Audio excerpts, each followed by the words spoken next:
Sebastião, que nos mostra que quando essas coisas começarem a acontecer, levante-se e fiquem de cabeça erguida.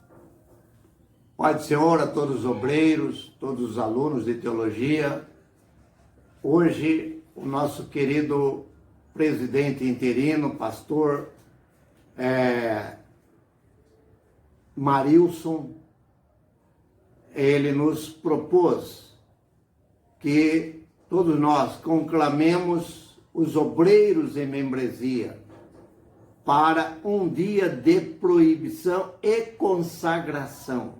Qual é esse dia? Hoje, dia 25. Cada um na sua residência, em prol do quê? Da posse do nosso pastor Silas de Paula, da sede de Cuiabá e região. E gratidão a Deus por tudo. Eu quero aqui reafirmar o que ele falou, mas não só hoje.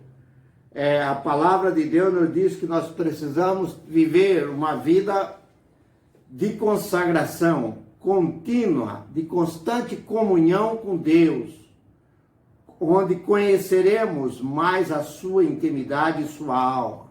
Isso está lá em Salmos 25:14. E provaremos a boa, agradável e perfeita vontade de Deus. Está lá em Romanos 12:2. Por isso, hoje, unidos, vamos, todos nós, em casa, na nossa casa, fazer esta consagração. E a verdadeira consagração implica deixarmos de viver por nós e para nós mesmo, e viver por Deus e para Deus. Assim a vida divina, pouco a pouco, crescerá em nós e poderemos cada vez mais cooperar com o Senhor, na obra do Senhor, para levar sua vida a outros. Meus queridos, hoje vamos continuar o nosso quarto dia de estudo da palavra de Deus, do nosso querido pastor, nosso querido presidente, eterno presidente, Sebastião Rodrigues de Souza, lá no livro, lá na revista Mensageiros da Fé, Mensageiro da Paz, no livro Mensageiro da Paz. Meus queridos, nós vimos o Tribunal de Cristo e vamos continuar hoje falando um pouco onde falamos sobre as bodas do Cordeiro. Como vimos, assim continuou o pastor Sebastião falando, como vimos através do eterno presidente Sebastião Rodrigues de Souza, depois do Tribunal de Cristo, iremos às mansões celestiais, onde acontecerá o grande marco da igreja, as bodas do Cordeiro, a grande ceia do Senhor.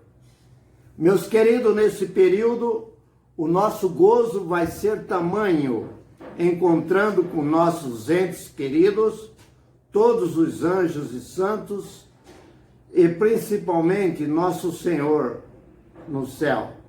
Teremos ainda a presença dos mártires durante a tribulação, enquanto muitos estarão aqui na terra enfrentando a tribulação e a grande tribulação. Estaremos lá no céu festejando as bodas do Cordeiro, mas como a igreja deve apresentar ao esposo para a festa do Cordeiro. Está lá em Efésios capítulo 5, versículo 27. A igreja gloriosa deve se apresentar sem mácula, nem ruga, nem coisa semelhante, mas santa e irrepreensível. Vimos também, continua o pastor Sebastião, em Apocalipse capítulo 19, no versículo 8, que a igreja se apresenta vestido de linho fino, isto é, um povo santo e justo. Meus queridos, esta é a importante palavra do nosso querido pastor Sebastião. E ele nos fala dessas bodas do Cordeiro, fim do julgamento do tribunal de Cristo. A igreja, voltando ao que ele falou, fiel, chamada a ter acesso à festa das bodas do Cordeiro. Cristo, igreja, se tornará o centro de atenção de todos os seres celestiais e cumprir-se-á finalmente a parte da oração sacerdotal de Jesus, proferida no capítulo 17 do Evangelho de João, que diz: Pai, a minha vontade é que onde eu estou, estejam também comigo os que me deste, para que vejam a minha glória que me conferiste, porque me amaste antes da fundação do mundo. E durante as bodas do Cordeiro, a igreja será vista no seu aspecto universal. Ali estarão juntos todos os santos, como já vimos, do Antigo e do Novo Testamento, desde Abel. Todos os crentes do Oriente e do Ocidente tomarão assento à sua mesa. Está lá em Mateus capítulo 8, versículo 11. O que é mais importante, Cristo mesmo servirá os seus numa eterna demonstração de serviço àqueles que da terra foram comprados pelo seu sangue. Meus queridos, essa palavra da bodas do Cordeiro é uma palavra muito importante. E nós continuamos aqui falando sobre o sermão profético, e continua a volta do Filho do Homem. Aqui estamos falando das profecias de Jesus no sermão no Monte das Oliveiras. Jesus falou da sua segunda vinda. Sobre tudo isso, nós lemos em Lucas 21, capítulo 21, versículo 25 e 26. O seguinte: ocorrerão eventos cósmicos relacionados com o Sol, a Lua e as estrelas. Isto é, haverá sinais no Sol, na Lua, nas estrelas, na Terra. As nações estarão em angústia e perplexidade, como o bramido e agitação do mar. Jesus continuou ainda falando: haverá pessoas que desmaiarão de terror e pela expectativa das coisas que sobrevirão ao mundo, pois os poderes dos céus serão abalados. Isto é, meus queridos obreiros, isto é, os homens ficarão desanimados, ou seja, não terão mais ânimos para continuar. E nós vimos também que, em detalhes, os capítulos de Apocalipse nos dão em detalhes vividos em relação ao que acontecerá. E revela também o juízo de Deus que cairá sobre Israel e as nações gentias, incrédulos, que não terá precedente em toda a história passada. E não haverá nada semelhante na história subsequente. Observamos agora os versos 28 a 33, como nos diz o pastor Sebastião, que nos mostra que quando essas coisas começarem a acontecer, levante-se e fiquem de cabeça erguida. Uma postura de esperança e confiança, porque a vossa redenção está próxima. A sua redenção está próxima.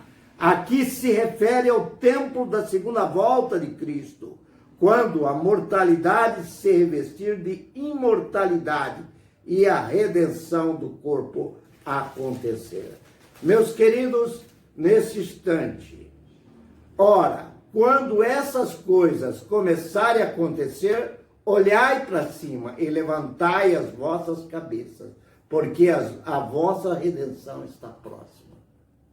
E Jesus ainda lhes contou uma parábola da figueira, dizendo: olhem para a figueira e todas as árvores.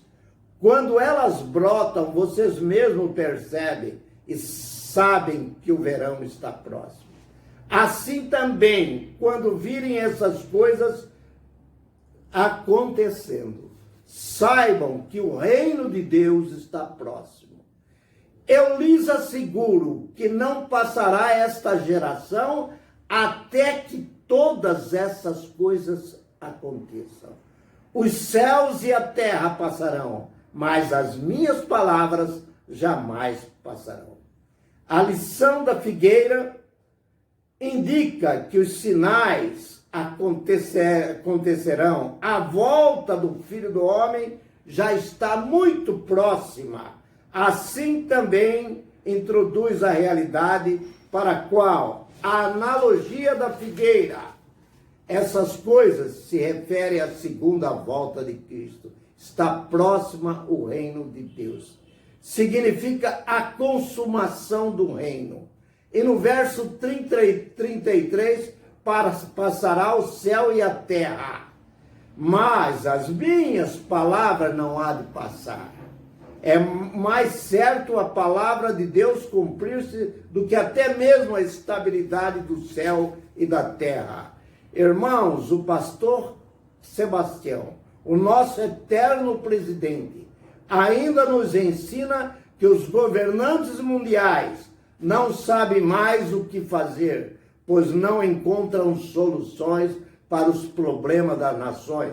Sobre tudo isso, observe o verso 32 que diz: em verdade vos digo que não passará essa geração até que tudo aconteça.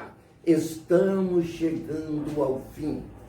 Conforme veremos em Ezequiel 39:17, na grande tribulação. Obrigado, meus irmãos, mais uma vez. Estamos aqui findando a quarta aula aqui proferida pelo nosso querido presidente, pastor Sebastião Rodrigues de Souza.